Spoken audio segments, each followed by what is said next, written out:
ವರುಣ್ ಆರಾಧ್ಯ ಅವರು ವರ್ಷಾ ಕವಿ ಅವ್ರದ್ದು ಪ್ರೈವೇಟ್ ಅಂದರೆ ಖಾಸಗಿ ಫೋಟೋಗಳನ್ನ ಮತ್ತು ಖಾಸಗಿ ವಿಡಿಯೋಗಳನ್ನ ಇಟ್ಕೊಂಡು ಬ್ಲ್ಯಾಕ್ ಮೇಲ್ ಮಾಡ್ತಿದ್ದಾರೆ. ಆ್ಯಕ್ಚುಲಿ ಮುಂಚೆ ಒಬ್ಬರು ಹೇಳಿದರು, ಏನ್ರಿ ಮೀಡಿಯಾ ನಿಮ್ಮದು ಅಂತ. ಸುಮ್ಮನೆ ಹೇಳ್ತಾರ. ಹಾಯ್ ಹಲೋ ನಮಸ್ಕಾರ, welcome back my YouTube channel. ನಾನು ನಿಮ್ಮ ಪವನ್ ದೇವಂಗ ಮಾತಾಡ್ತಾ ಇದ್ದೀನಿ. ನಿನ್ನೆಯಿಂದನೂ ಒಂದು ನ್ಯೂಸು ಸ್ಪ್ರೆಡ್ ಆಗ್ತಾನೆ ಇತ್ತು. ಏನಂತಂದರೆ ಈ ವರುಣ್ ಆರಾಧ್ಯ ಮತ್ತು ವರ್ಷಾ ಕವಿ ಅವರ ಬಗ್ಗೆ ಇಲ್ಲದೇ ನ್ಯೂಸ್ನೆಲ್ಲ ಪ್ರಚಾರ ಮಾಡಿಕೊಂಡು ಒಂದು ಜವಾಬ್ದಾರಿ ಇರೋ ಒಂದು ನ್ಯೂಸ್ ಚಾನಲ್ಗಳೇ ಈ ಥರ ತಪ್ಪು ಮಾಡಿದ್ರೆ ಹೇಗೆ? ಈ ವಿಡಿಯೋ ಸ್ಕಿಪ್ ಮಾಡಿದ್ರೆ ಇನ್ನೂರ್ಗೂ ನೋಡಿ ಒಂದು ಒಳ್ಳೆ ಅವೇರ್ನೆಸ್ ಬಗ್ಗೆನೇ ಅಂತ ಅನ್ಕೋಬೋದು, ಇಲ್ಲ ಒಂದು ಸ್ಟ್ಯಾಂಡ್ ಅಂತ ಅನ್ಕೊಬೋದು, ಅಟ್ಲೀಸ್ಟ್ ಒಂದು ಫ್ಯಾಮಿಲಿ ಅಂತ ಅನ್ಕೋಬೋದು. ದಯವಿಟ್ಟು ಸ್ಕಿಪ್ ಮಾಡಿದೆ ಈ ವಿಡಿಯೋ ನೋಡಿ. ಈ ವರುಣ್ ಆರಾಧ್ಯ ಮತ್ತು ವರ್ಷಾ ಕವಿ ಅವ್ರ ಬಗ್ಗೆ ಏನೂ ತಿಳ್ಕೊಳ್ದೇನೆ ಏನೇನೋ ನ್ಯೂಸ್ನ ಸ್ಪ್ರೆಡ್ ಮಾಡಿಕೊಂಡು ಜನರಿಗೆ ಈ ಥರ ಪೋರ್ಟ್ರೇಟ್ ಮಾಡ್ತಿದ್ದೀರಲ್ಲ, ಇದು ಎಷ್ಟು ಮಟ್ಟಿಗೆ ಸರಿ? ನಿಮಗೆ ಅಂತ ತುಂಬ ನ್ಯೂಸ್ಗಳಿದೆ, ಅದ್ರ ಬಗ್ಗೆ ನೀವು ಸ್ಪ್ರೆಡ್ ಮಾಡಿ. ಇಲ್ಲೆಲ್ಲೋ ತುಂಬ ಕಡೆ ಏನೇನೋ ನಡೀತಾ ಇದೆ, ಅದ್ರ ಬಗ್ಗೆ ನೀವು ಥರ ಫೋಕಸ್ ಮಾಡಿ ಅದನ್ನು ಪೋರ್ಟ್ರೇಟ್ ಮಾಡಿ. ಇಲ್ಲಿ ಏನಾಗಿದೆ ಏನಾಗಿಲ್ಲ ಅಂತ ತಿಳ್ಕೊಳ್ದೇನೆ, ಹೌದು ನಿನ್ನೆ ವರ್ಷಾ ಕವಿ ಅವರು ವರುಣ್ ಆರಾಧ್ಯ ಅವ್ರ ಮೇಲೆ ಒಂದು FIR ಫೈಲ್ ಮಾಡಿದ್ದಾರೆ.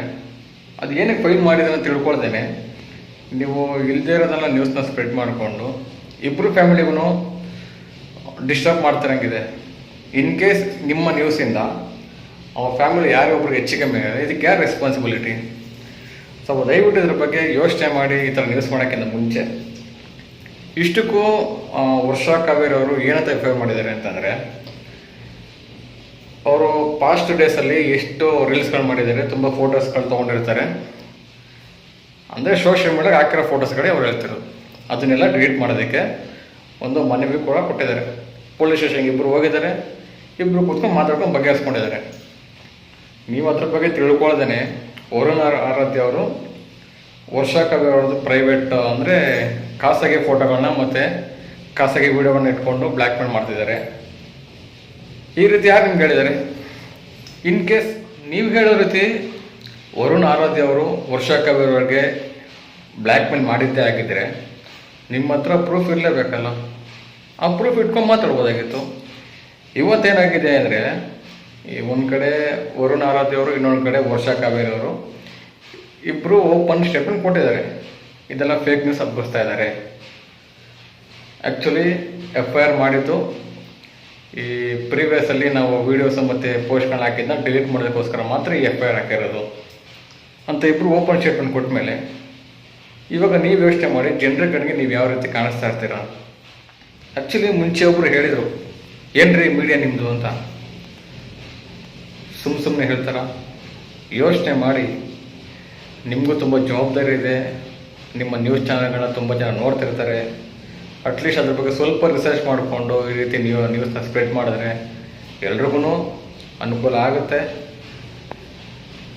ಆ್ಯಂಡ್ ಇನ್ನೊಂದು ಏನಪ್ಪ ಅಂತಂದರೆ, ನಮ್ಮ ವರುಣ್ ಆರಾಧ್ಯ ಅವರಿಗೆ ಮತ್ತು ವರ್ಷಾ ಕವಿ ಅವರಿಗೆ ಹೇಳೋದೇನಪ್ಪ ಅಂತಂದರೆ, ಆ್ಯಕ್ಚುಲಿ ನಿಮ್ಮಿಬ್ರಿಗೂ ಸಪ್ರೇಟ್ ಫ್ಯಾನ್ ಬೇಸ್ ಇದೆ ಮತ್ತು ಮಿಂಗಲ್ ಫ್ಯಾನ್ ಬೇಸ್ ಕೂಡ ಇದೆ. ನೀವು ಎಷ್ಟು ಚೆನ್ನಾಗಿದ್ರಿ ಅಂತ ಎಲ್ರಿಗೂ ಗೊತ್ತಿದೆ. ನೀವು ಬ್ರೇಕಪ್ ಆದಾಗ ಯಾವೊಂದು ರೀಸನ್ಗೆ ನೀವು ಬ್ರೇಕಪ್ ಆದ್ರಿ ಅಂತ ಒಂದು ಕ್ಲಾರಿಟಿ ಎಲ್ರಿಗೂ ಕೊಟ್ಟಿದ್ದಿದ್ರೆ ಇದು ಇಲ್ಲಿವರೆಗೂ ಬರ್ತಿರ್ಲಿಲ್ಲ.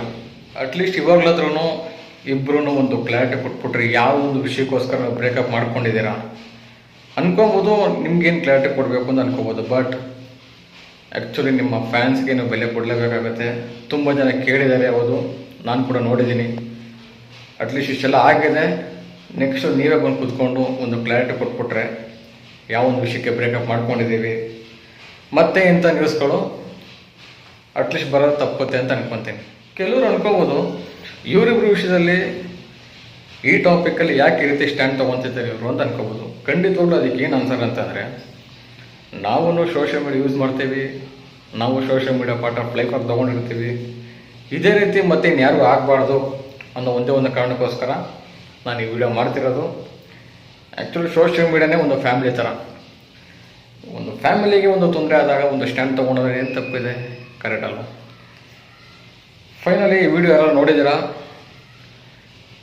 ಇಷ್ಟ ಆಗಿದ್ರೆ ಲೈಕ್ ಮಾಡಿ, ಶೇರ್ ಮಾಡಿ, ಕಮೆಂಟ್ ಮಾಡಿ, ಜೊತೆಗೆ ನನ್ನ ಚಾನಲ್ನ ಸಬ್ಸ್ಕ್ರೈಬ್ ಮಾಡ್ಕೊಳ್ಳಿ. ಮತ್ತೆ ಸಿಗುವ. ಬಾಯ್ ಬಾಯ್.